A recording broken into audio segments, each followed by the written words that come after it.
Bien, de regreso al rumbo de la tarde con los poderosos. Hace un momento que al inicio del programa comentaba sobre las declaraciones del presidente de la República de que las presas están en su peor nivel de los últimos 40 años. Dijo el presidente, y repito, que la situación es crítica de las presas a causa de la sequía que afecta al país.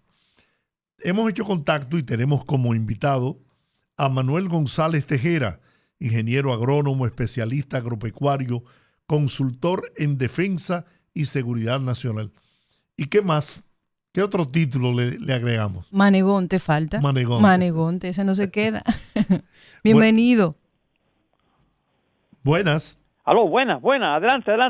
Hola. Adelante, Georgie. ¿Cómo estás? Georgie? Muy bien.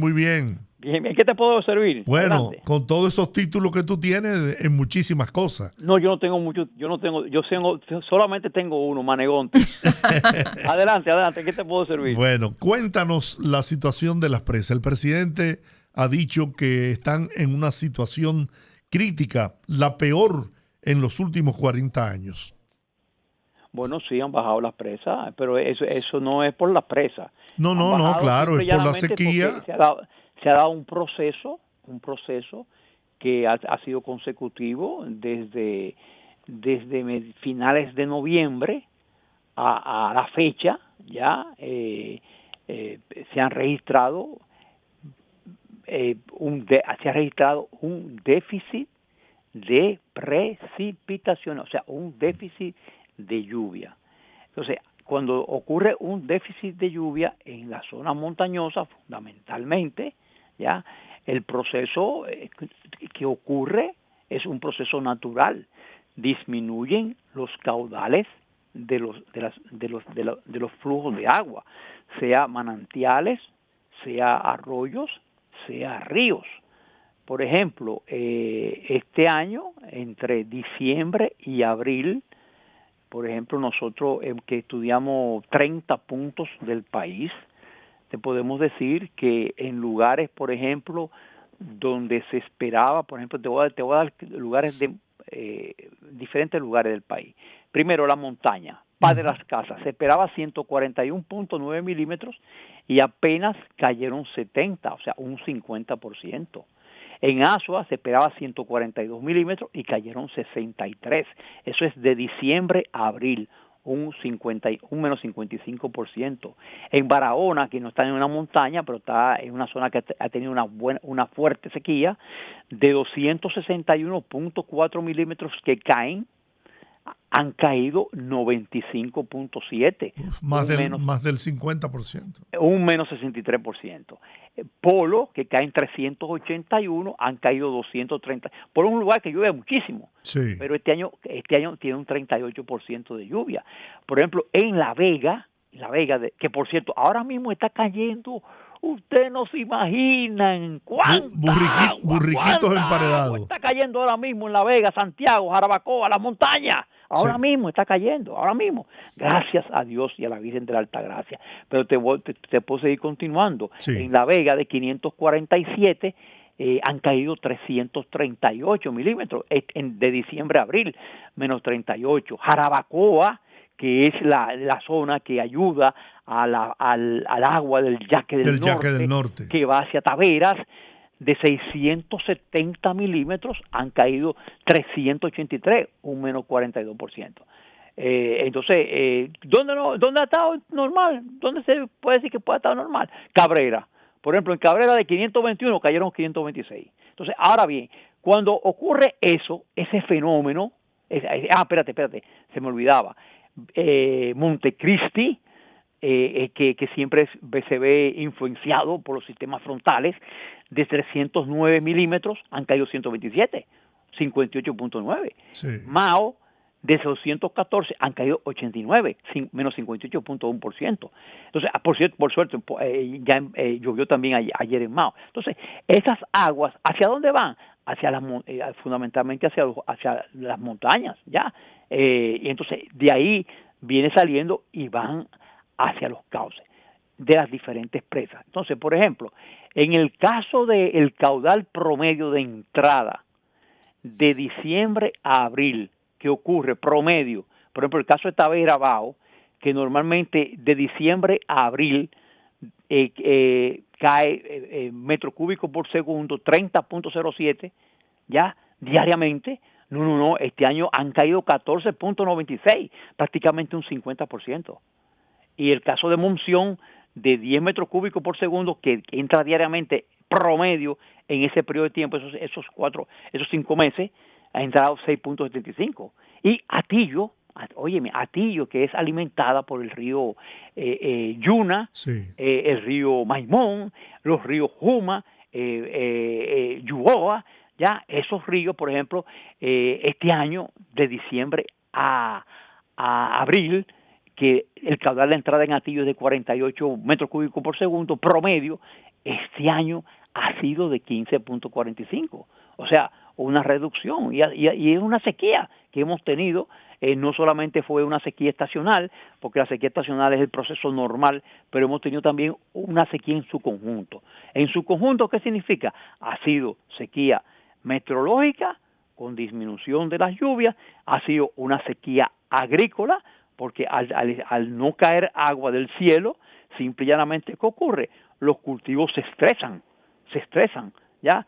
Y la tierra se convierte en árida. La tierra se cuartea, sí. ¿me entiendes? Y entonces, y luego una sequía hidrológica, porque ha disminuido el caudal de los ríos, y ha disminuido, claro está, porque es un proceso lógico, ya es un proceso lógico que explota inicialmente con el déficit de lluvia. ¿Cuáles son los factores que contribuyen?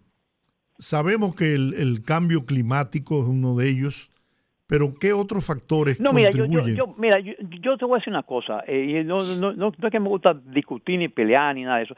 Aquí le buscan siempre todo el mundo la culpa a una cosa que le llaman cambio climático. La vida es cambio.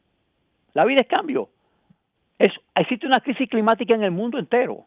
Eso es lo que existe. ¿Tú entiendes? Pero yo no le voy a echar la culpa es por la agresión del hombre o el ser humano al planeta. En parte el hombre agrede al planeta, pero también el planeta también busca su ciclo. La Tierra como tal busca su ciclo. ¿Tú entiendes? Y nosotros, si la degradamos, si construimos donde nos da la gana, si cortamos árboles donde nos da la gana, sin un planeamiento. La deforestación. La deforestación en parte, pero lo que pasa es que hemos tenido también momentos que hemos tenido deforestación. Óyeme, hasta el año 1967, ¿ya? Y a ti te encanta, Georgie, que te hable de eso. Hasta el año 1967, la cobertura forestal de nuestro país era de un 11%. Sí. 11%.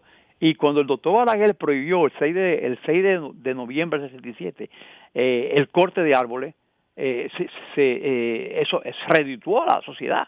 ¿Tú entiendes? ¿Por qué? Porque hemos ido recuperando cobertura forestal. Y además se inició un programa de presa, que eso es correcto. Eso fue correcto. Y eso nos ha ayudado. Ahora bien, nosotros los seres humanos tenemos que ser responsables con el uso. Ahora mismo, ¿tú sabes cuál es el problema? Ahora mismo no es el problema de discutir de que reforestación o no reforestación. No, ahora mismo, ¿tú sabes cuál es?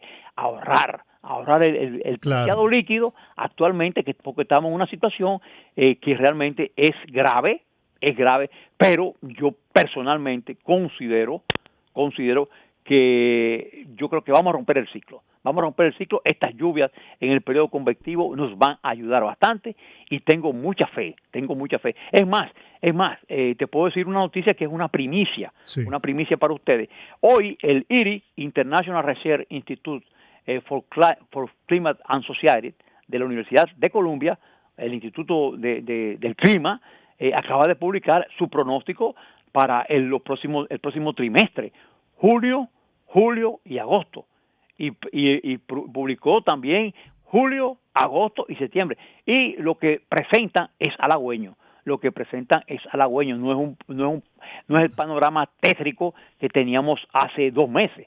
No. Yo lo veo, yo soy positivo, optimista, optimista y lo veo así. Ahora bien, que hay que tener mucho cuidado, sí, hay que tener mucho cuidado.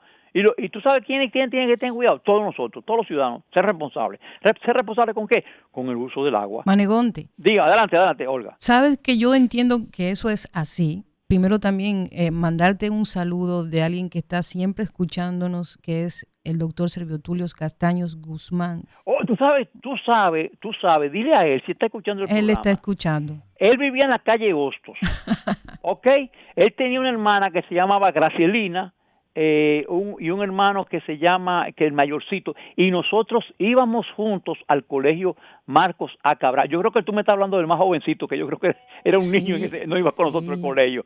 ¿Tú entiendes? Pero para que tú veas cómo son las cosas, yo vivía en la calle Hostos, caminábamos la calle Salomureña entera, llegábamos hasta la José Reyes, subíamos a la José Reyes, llegábamos a la Mercedes y ahí llegábamos a la calle Sánchez, al colegio Marcos A. Cabral. Él se disfruta mucho sus participaciones en el programa porque él dice que usted da una cátedra cada vez que participa. No, tú le puedes dar mi WhatsApp tranquilo, y dámele abrazo a Gracielina y a sus dos hermanos, a sus otros dos hermanos más. Así lo haré. Manegonte, tú hablabas de algo que para mí es sumamente importante. Mira, nosotros los dominicanos no tenemos conducta de uso adecuado de nuestros recursos hídricos. No tenemos la costumbre, y yo realmente veo muy poco publicidad o campañas de educación respecto de eso. Pero tú trabajas en un área que tiene un problema serio con el uso, o más bien la eficientización del uso del agua, que es el sector agrícola. Ajá. Es bien sabido que, por ejemplo, en el tema del arroz, que es uno de los productos, si no el que más importante en relación al consumo a nivel del país completo, todavía en República Dominicana, la gran parte, excepto algunas fincas que son muy modernas, que lo tienen ya pues más controlado, aquí es por inundación.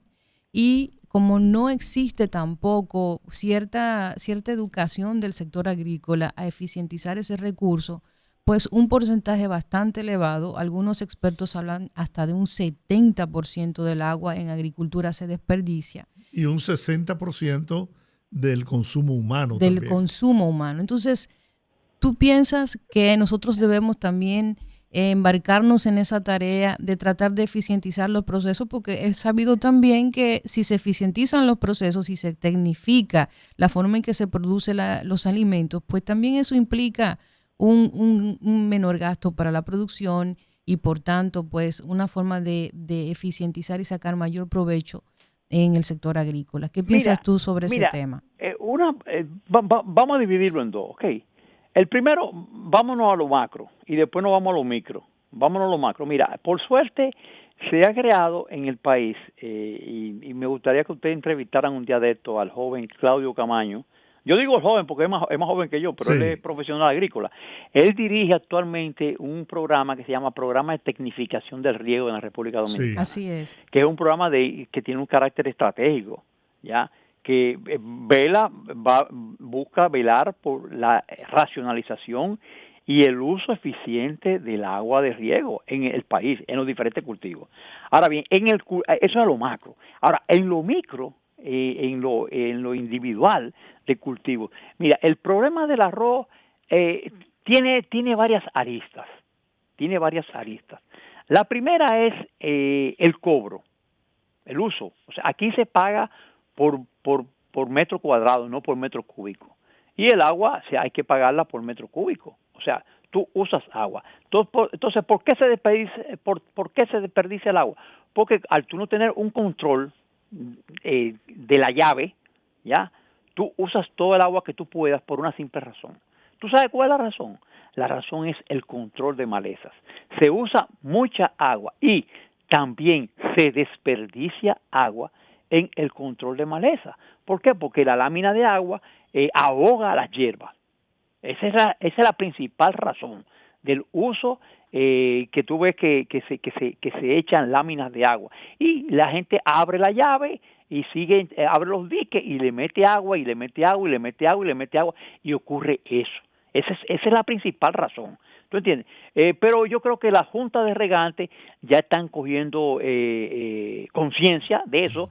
específicamente las juntas de regantes que están en zonas donde ha habido problemas de disponibilidad de agua, por ejemplo el caso de la línea noroeste, ¿tú entiendes? Entonces ellos ya van cogiendo conciencia, pero realmente es un problema de conciencia, de crear educación hacia el uso racional del recurso y también del control del recurso, porque si en nuestro país definitivamente se va a tener que cobrar el agua por metro cúbico y no por tarea sembrada.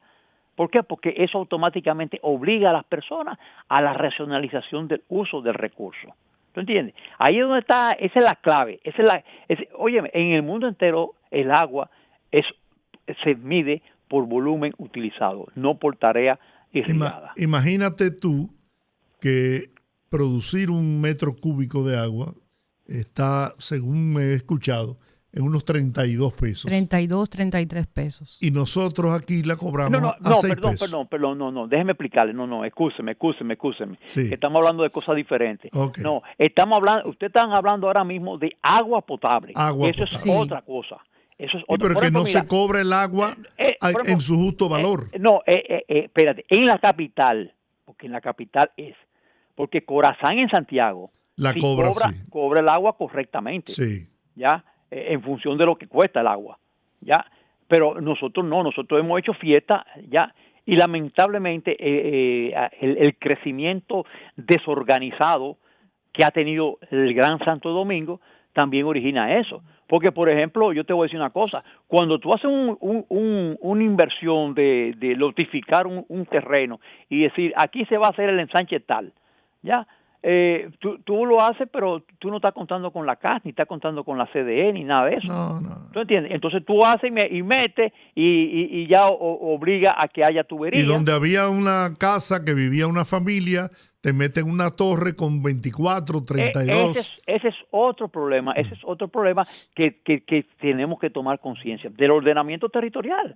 Pero no confundamos el agua dulce que va a la agricultura con el agua potable que va al ciudadano. Manegonte, la gente que está escuchando está muy preocupada porque, por ejemplo, aquí en la capital, el tema de la sequía, de la escasez de agua ha golpeado muy duro. Es verdad. Nosotros tenemos diariamente muchos de nuestros oyentes que se comunican para precisamente denunciar que no les ha llegado el agua en una semana, en 2 semanas, en 3 semanas. Entonces, yo quisiera dejar un mensaje claro.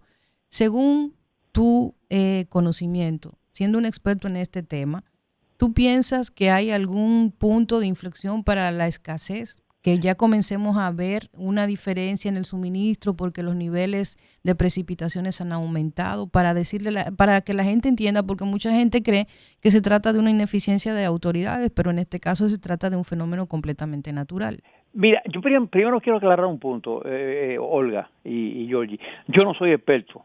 Ajá. Yo soy genetista arrocero y tengo una maestría en seguridad y defensa nacional. El tema del agua para mí es como un pasatiempo.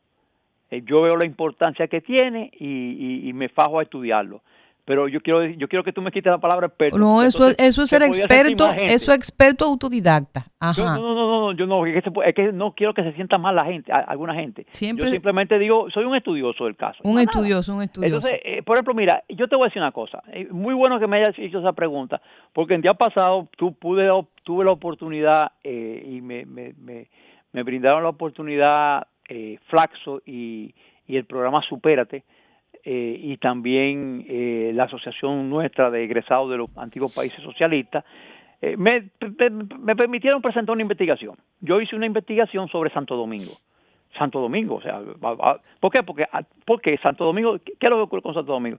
Mira, si ocurre una sequía en Santo Domingo, hay una sequía en el país. Ahora, si hay una sequía en el resto del país y en Santo Domingo está lloviendo, a la gente de la capital no le importa. ¿Tú sabías eso? Sí. Porque la gente es así, la gente es individualista y egoísta.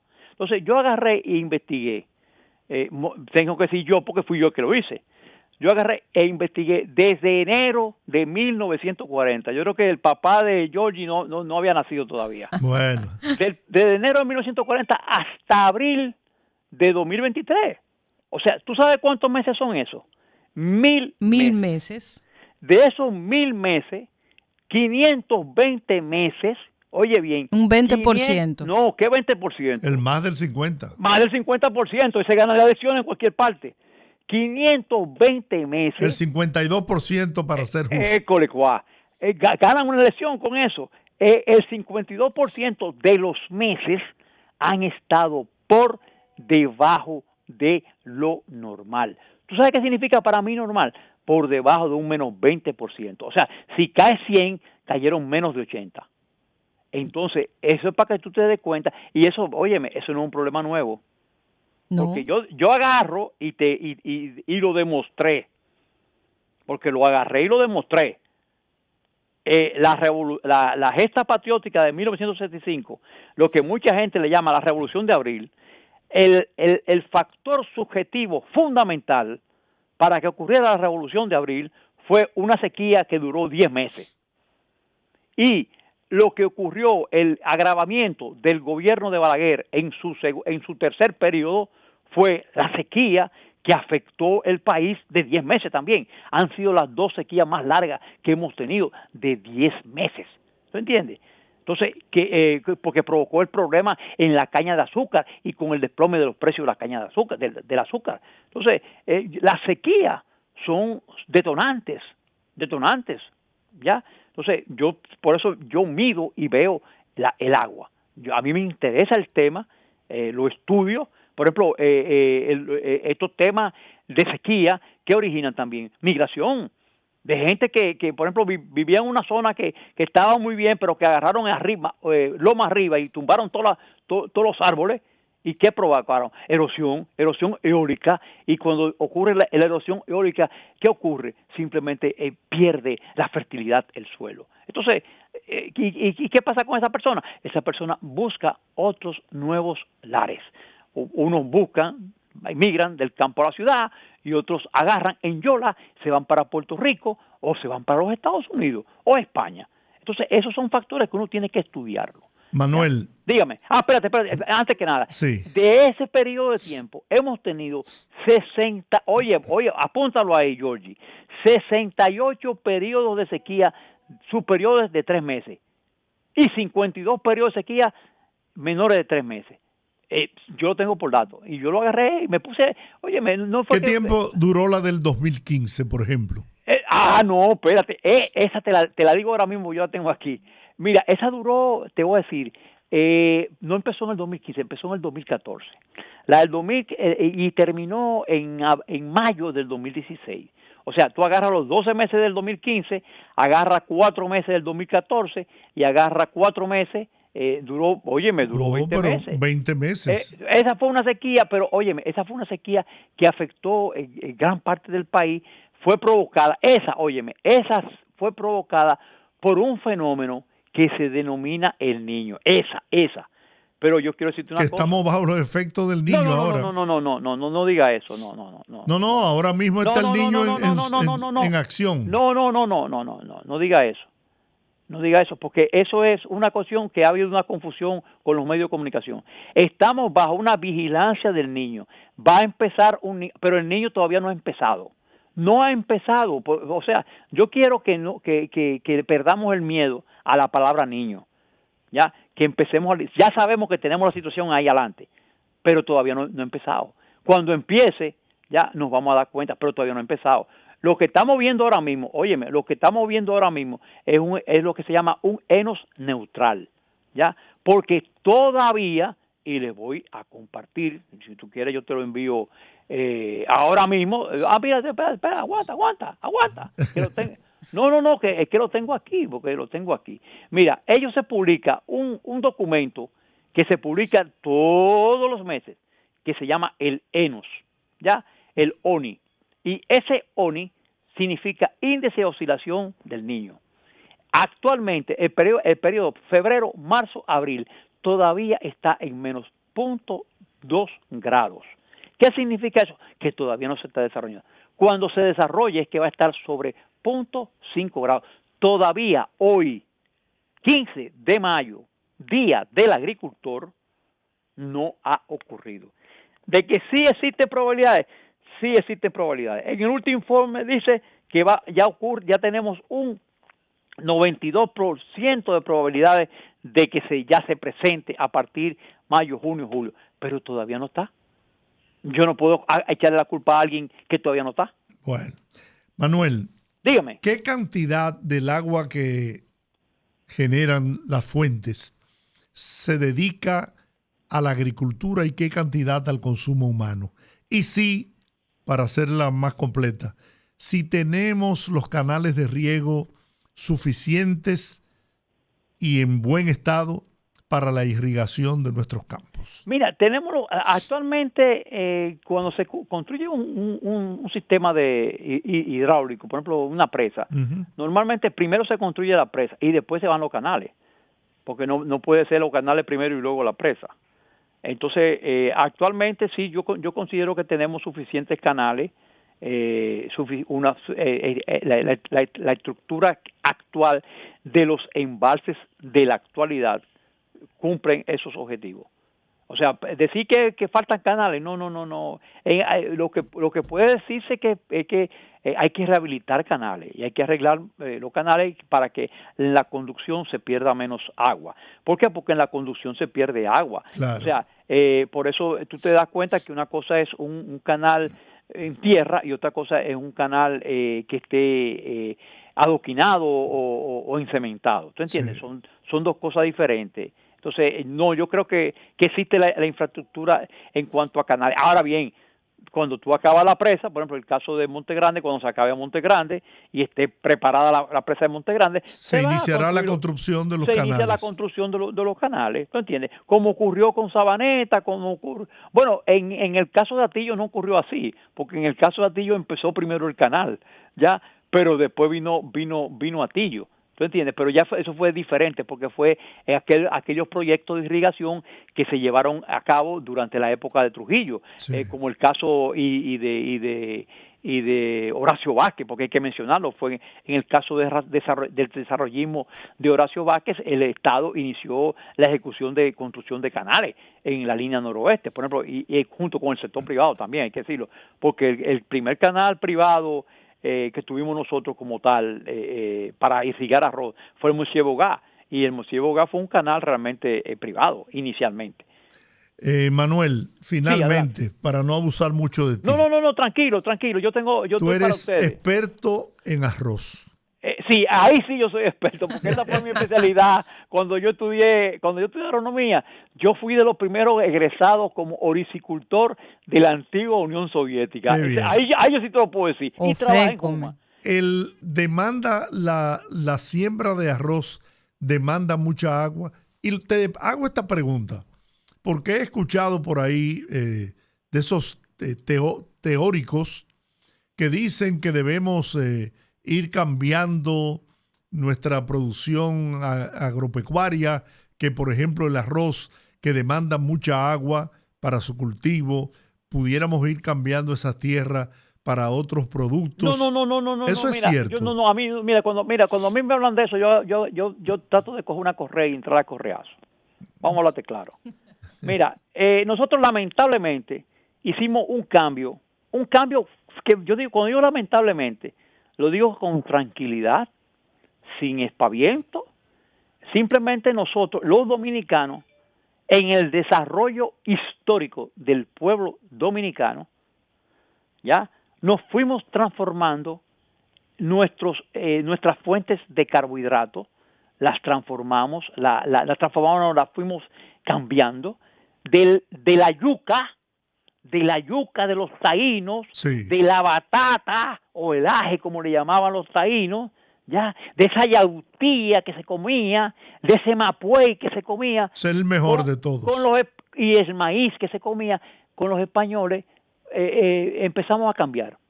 Entonces, en la forma como se fue desarrollando la sociedad dominicana a través de los años, nosotros comíamos, nuestra cultura era yuquera y maicera. Nosotros comíamos muchísimo maíz. Pero ¿qué ocurre? Cuando llega la anexión a España en el año de 1861, 1865, vinieron tropas españolas algunas venían de Cuba, pero otras venían de la península. Y esas de la península estaban acostumbradas a comer ¿qué? A comer arroz. Y ahí empezó la demanda. No teníamos oferta y empezamos ¿qué? A la gente le gustó el arroz, porque es más fácil cocinar arroz. Y entonces fuimos tranquilamente demandando arroz, no teníamos oferta, ¿ya? Entonces hasta que llegó Trujillo. Cuando llegó Trujillo, él dijo, no, esto se paró. ¿Por qué? Porque no vamos a emplear las divisas, ¿ya? Para importar arroz. Porque, óyeme, en el gobierno de Horacio Vázquez se importó una cantidad grandísima de arroz, que era casi el 30% de la importación del país. Y entonces, ¿qué pasó? Vamos a desarrollar un proyecto de desarrollo de fomento del arroz. Se hizo el fomento. Y, óyeme, nosotros en los 40 éramos un país exportador de arroz. Sí. En los 40 éramos un país exportador de arroz. Y luego viene la otra revolución, porque vino otra revolución. Una fue la de los canales. Y la de, óyeme, aquí hubo una campaña para que se consumiera arroz dominicano. No el arroz cian, el arroz que venía de Tailandia. Ya, porque así se le llamaba al cian. Ya, no, vamos a consumir arroz dominicano. Y se hizo una campaña en el régimen de Trujillo bien fuerte. Y luego, ¿qué vino? Vino esa gran revolución, porque fue una revolución, hay que decirlo. El hecho de la misión técnica china que dirigió el doctor Jin Tissier y la República de Taiwán en la República Dominicana ayudó muchísimo a la República Dominicana. Se formó eso que se llama el Centro de Investigación Arrocera o la Estación Experimental Arrocera de Juma Bonao, y ahí fuimos cambiando. Entonces, ¿cómo fuimos cambiando? Fácil. ¿Tú sabes cómo fue? Se puso precio, topes, donde el productor siempre ganaba, el productor de arroz ganaba, bajo los gobiernos de Balaguer, desde el año 66 para acá, ya se le hicieron una serie de fomentos al cultivo del arroz, y fuimos sustituyendo de nuestra dieta diaria la yuca, la yautía, la batata, el maíz. Y señores, por ejemplo, ¿quién conoce Pimentel? Pimentel era una zona maicera, en Pimentel. Ahí se sembraba maíz. Por eso es que es famoso la famosa arepa de Pimentel. ¿Tú entiendes? La torta dulce, la torta marca. Uh-huh. Eso eran famosos. El chenchen de San Juan de la Maguana. Sí. Eso es lo que se comía, señores. Vamos a hablar claro. Entonces lo cambiamos y entonces estamos pagando la consecuencia. ¿Cuál es la consecuencia que estamos pagando? Que nos sustituimos un cultivo que consume mucha agua. Ahora bien, yo quiero decirte una cosa. En República Dominicana llegó un momento que se sembraba arroz muy bien en secano. ¿Dónde era? En la sabana de Guabatico, en San Rafael, en San José de los Llanos. Pero ¿qué ocurrió? Cuando empezó el boom del azúcar, Fernando Álvarez Bogal, en esa época, que fue director del CEA, empezó a incentivar el cambio del cultivo del arroz por la caña, entre Guerra, Vallaguana, en Monteplata, por la caña. Señores, ahí había arroz, señores, antes. Ahí había arroz. El arroz se sembraba en Yabacao. Ahora por suerte ahora se siembra en Yabacao también. Hay un poquito de arroz también. Y en San José de los Llanos se sembraban miles de tareas. Yo las llegué a conocer. A mí no me la contó nadie, pues yo la llegué a conocer. Hasta que se cambiaron. ¿Por qué? Por caña de azúcar. ¿De quién? Del Grupo Vicini. Bien. Bueno, Manuel, gracias por esta conversación interesante por demás. Siempre. Un saludo a Rudy, Él está escuchándote, sí, está escuchándote. Dámele un abrazo al tocayo. Cómo no, se lo doy de tu parte. Bendiciones a todos. Saludos, Guita, saludos. Adiós, fíjense. Mi querido Manegonte. Manuel González Tejera. Bueno, vamos a la pausa. Regresamos